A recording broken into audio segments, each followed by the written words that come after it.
La petite sœur de ma copine a un béguin pour moi et tout le monde, sauf moi, trouve ça drôle. Je suis épuisé par cette situation et honnêtement, j'envisage sérieusement de rompre avec ma copine. Ma copine et moi avons environ 30 ans, et sa petite sœur vient tout juste d'avoir 18 ans. Depuis, elle agit de plus en plus de manière insistante avec moi. Elle cherche toujours des moyens de m'aider, engage constamment des conversations, essaie de rester seule avec moi, fait plus attention à son apparence quand elle sait que je serai là et a même commencé à copier le style vestimentaire et le maquillage de sa sœur. Tout le monde pense que c'est inoffensif et plaisante même en disant des choses comme « Aujourd'hui, j'ai vu le copain de ta sœur » ou « Maintenant, c'est ton copain ». Mais pour moi, c'est extrêmement gênant. Les dernières fois où j'ai essayé de passer du temps seul avec ma copine chez elle, sa petite sœur nous interrompait en frappant à la porte avec des excuses ridicules ou en entrant sans prévenir. Je ne comprends pas comment personne ne trouve ce comportement étrange. Une fois, elle a même essayé d'ouvrir la porte pendant que j'étais dans la chambre avec ma copine. Elle n'a reçu qu'un léger rappel à l'ordre, rien de plus. Tout le monde traite cela comme une simple phase inoffensive qui finira par passer. Ma copine en rit parce qu'elle sait que je ne regarderai jamais sa sœur de cette manière. Et bien sûr, elle a raison. Mais cela ne rend pas la situation moins inconfortable pour moi. Ce qui m'inquiète le plus, c'est la possibilité que sa sœur invente des histoires ou interprète mal mes actions. Je ne peux pas permettre qu'un malentendu ruine ma réputation ou détruise ma vie. J'ai essayé de parler plusieurs fois avec ma copine, lui expliquant à quel point je prends cela au sérieux et combien je me sens mal à l'aise. Mais elle minimise toujours la situation ou l'ignore complètement. À ce stade, je commence à penser que rompre est la seule solution.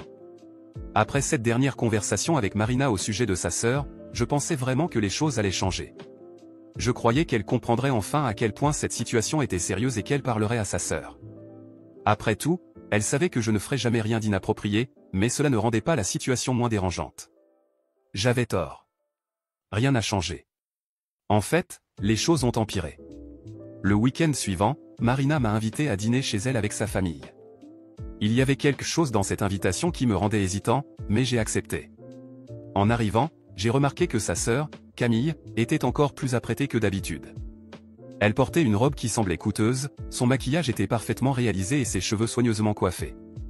Il était évident qu'elle avait fait un effort bien plus important que nécessaire pour un simple dîner en famille. J'ai essayé d'ignorer cela, mais c'est devenu impossible lorsqu'elle a été la première à m'accueillir. « Salut, Lucas. Tu es vraiment très beau aujourd'hui. » La manière dont elle l'a dit était troublante, avec un sourire presque provocateur. J'ai regardé Marina, espérant qu'elle remarquerait son comportement, mais elle s'est simplement mise à rire, comme si c'était quelque chose de banal. « Oh regarde, Lucas, Camille te fait encore des compliments. Tu es son crush éternel. » Marina disait cela comme si c'était la chose la plus normale du monde.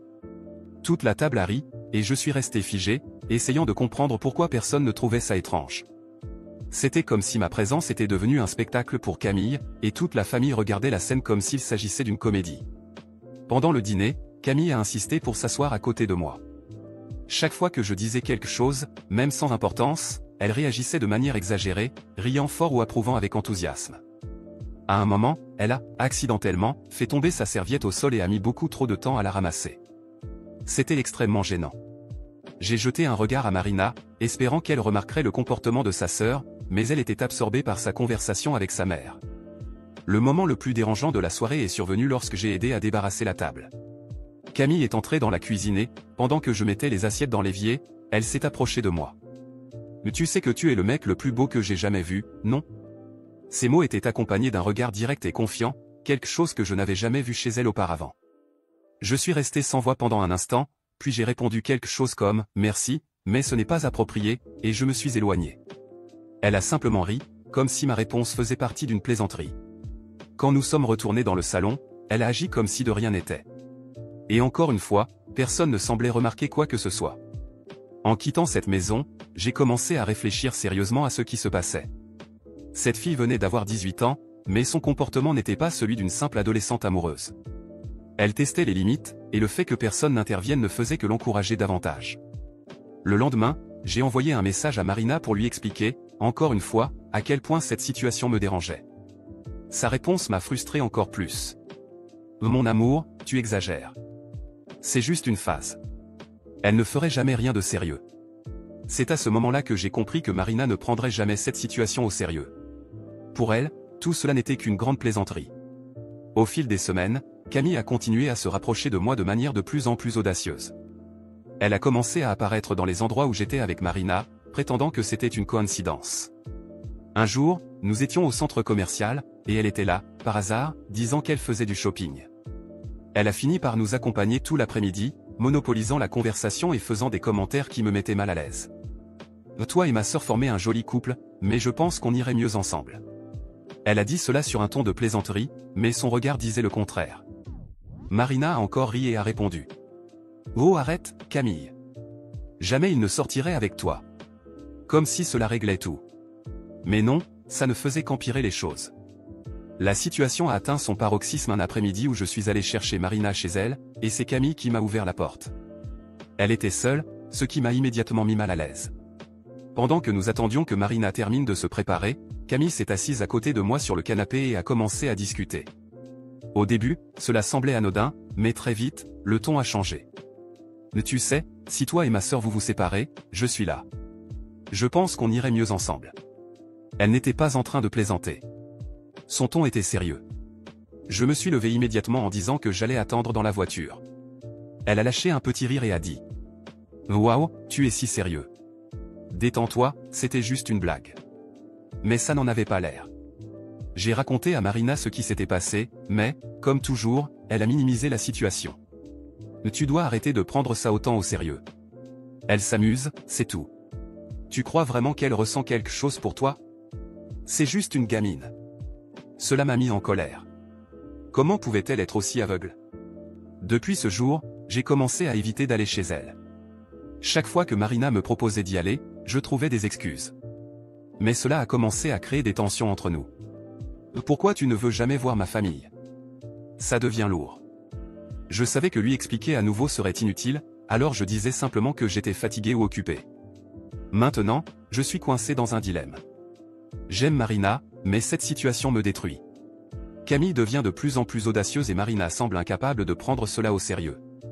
Pire encore, j'ai le pressentiment que si ça continue, quelque chose de grave va finir par arriver. Chaque jour, la pression monte et j'ai l'impression d'atteindre mes limites. Après une autre conversation frustrante avec Marina, je ne savais plus quoi faire.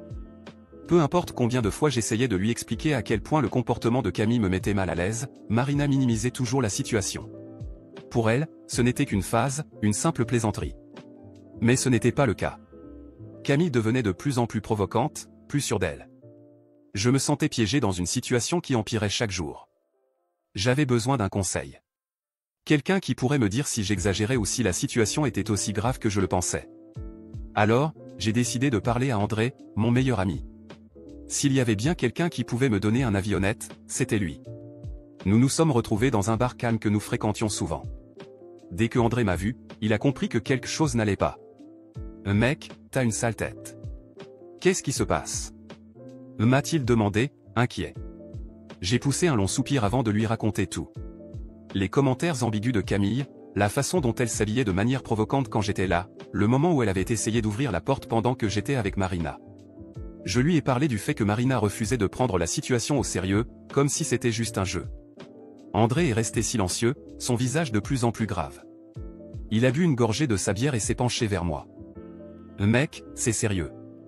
Cette fille joue avec le feu et c'est toi qui risques de te brûler. Il a baissé la voix. Tu dois te protéger. Enregistre tout. À chaque fois que tu es avec elle, laisse ton téléphone enregistrer. Si elle tente quelque chose, tu auras des preuves. L'enregistrer? L'ai-je demandé, surpris. Oui. Tu ne sais pas jusqu'où elle peut aller. Si elle invente quelque chose, t'es foutu. Mais si tu as un enregistrement, elle ne pourra rien contre toi. Sois intelligent, mec. L'idée me mettait mal à l'aise, mais il avait raison.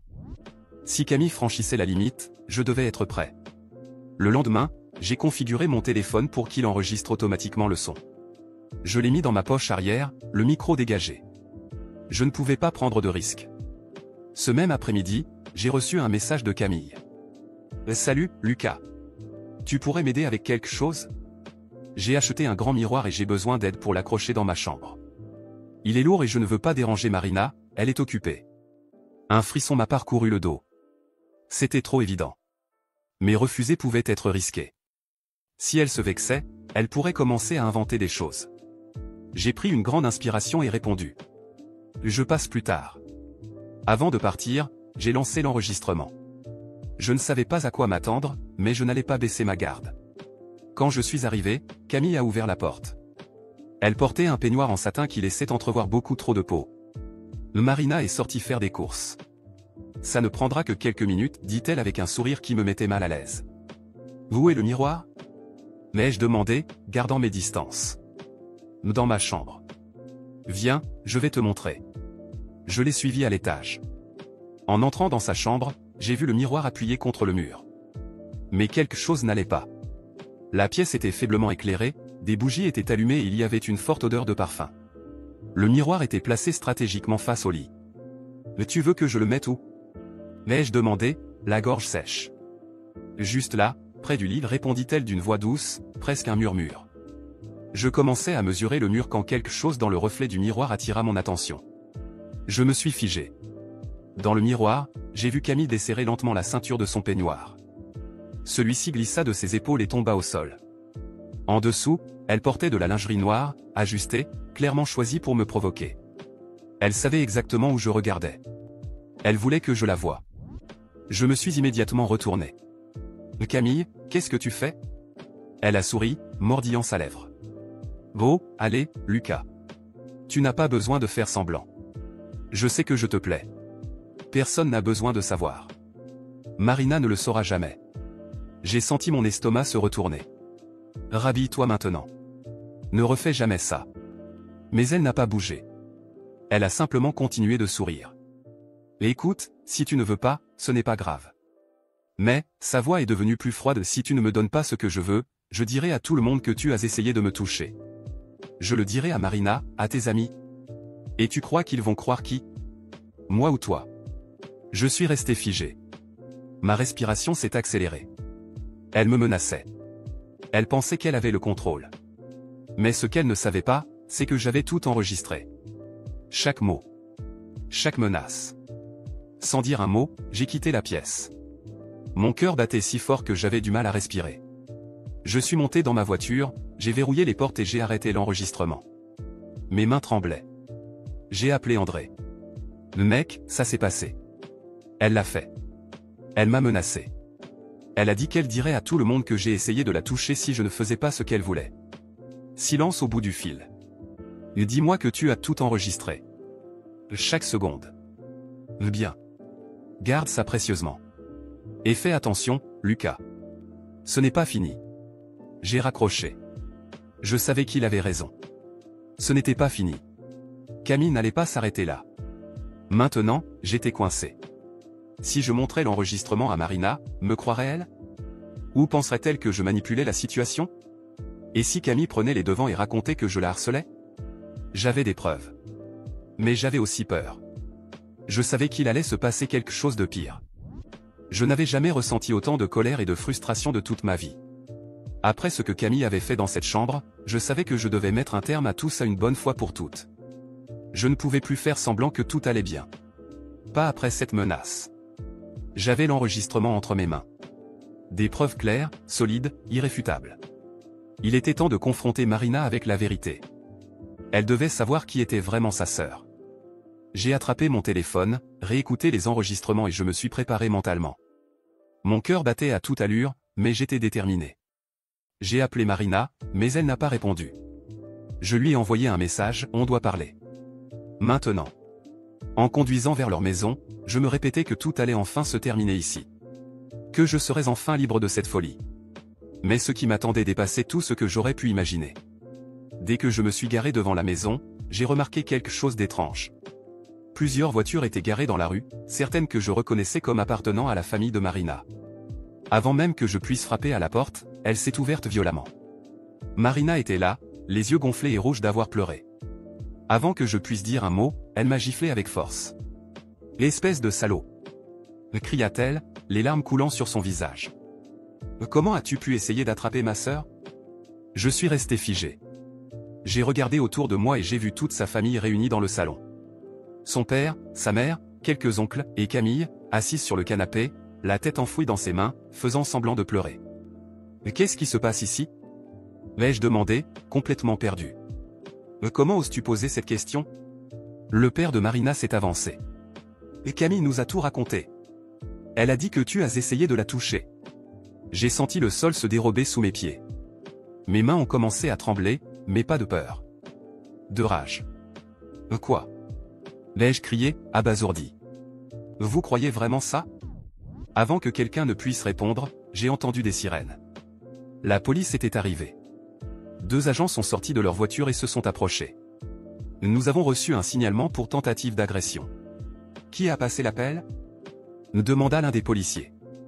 La mère de Marina leva la main en me désignant du doigt. C'est lui. Il a essayé d'attraper ma fille. Dit-elle, les yeux remplis de haine. Mon sang s'est glacé.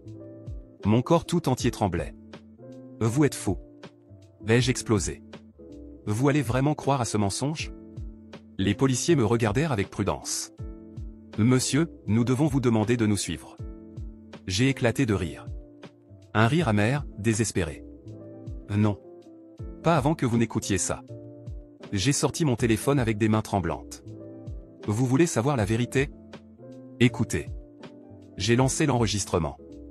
La pièce est tombée dans un silence pesant. Chaque mot de Camille résonnait dans l'air.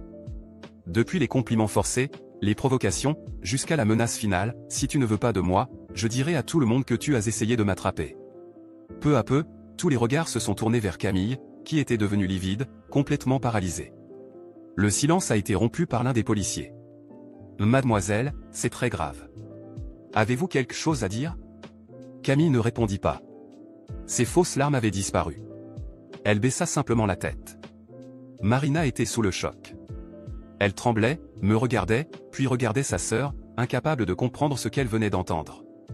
Vous êtes une honte. Ai-je hurlé, ma voix chargée de colère. Toute cette famille est une honte. Vous avez cru une gamine pourri gâtée sans même m'écouter. Et si je n'avais pas enregistré ça, vous seriez en train de fêter mon arrestation.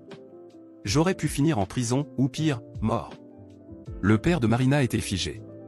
Sa mère porta les mains à sa bouche. Marina s'effondra sur le canapé, sans force. Monsieur, souhaitez-vous porter plainte officiellement? Demanda le policier.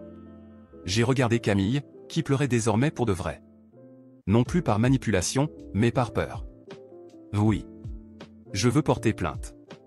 Elle a essayé de ruiner ma vie avec un mensonge. Elle doit payer pour ça. Les policiers échangèrent un regard. L'un d'eux s'approcha de Camille. Mademoiselle, vous êtes en état d'arrestation pour dénonciation calomnieuse. Veuillez nous suivre. Camille commença à supplier. Non, s'il vous plaît. C'était juste une blague. Je ne voulais pas que ça aille si loin. Mais c'était trop tard. Alors qu'il l'emmenait, la famille restait figée, incapable de réagir. La mère de Marina se tourna vers moi. Tu vas vraiment lui faire ça? Ce n'est qu'une enfant. Je m'approchai, les regardant un à un dans les yeux. Une enfant qui a failli détruire ma vie. Et vous? Vous l'avez soutenue. Et vous savez quoi? Si je n'avais pas eu cet enregistrement, vous seriez tous en train de célébrer pendant qu'on m'emmenait. Ne me parlez pas de morale. Marina essaya de se lever, mais s'effondra en sanglots. Il n'y avait plus rien à dire. Je suis sorti de cette maison, le cœur brûlant de rage. Au commissariat, j'ai porté plainte. J'ai tout raconté. J'ai montré les enregistrements. Les policiers ont été clairs, ce n'était pas un jeu. Camille a été arrêtée et allait répondre de dénonciations calomnieuses et de diffamation. J'ai affirmé que j'irais jusqu'au bout. Elle devait comprendre que ces actes avaient des conséquences. La famille de Marina a tenté de me contacter après, mais j'ai ignoré tous les appels. J'ai bloqué leur numéro, supprimé tous les liens que j'avais avec eux. Marina m'a envoyé un dernier message, je suis désolé. Je n'arrive pas à croire que j'ai laissé ça arriver. Pardonne-moi. Je l'ai lu. Et je l'ai supprimé. Il n'y avait plus rien à dire. À partir de ce moment, j'étais libre. Libre de cette famille, de ce mensonge, de cette douleur. Et plus jamais je ne laisserai qui que ce soit approcher de près ou de loin pour détruire ma vie.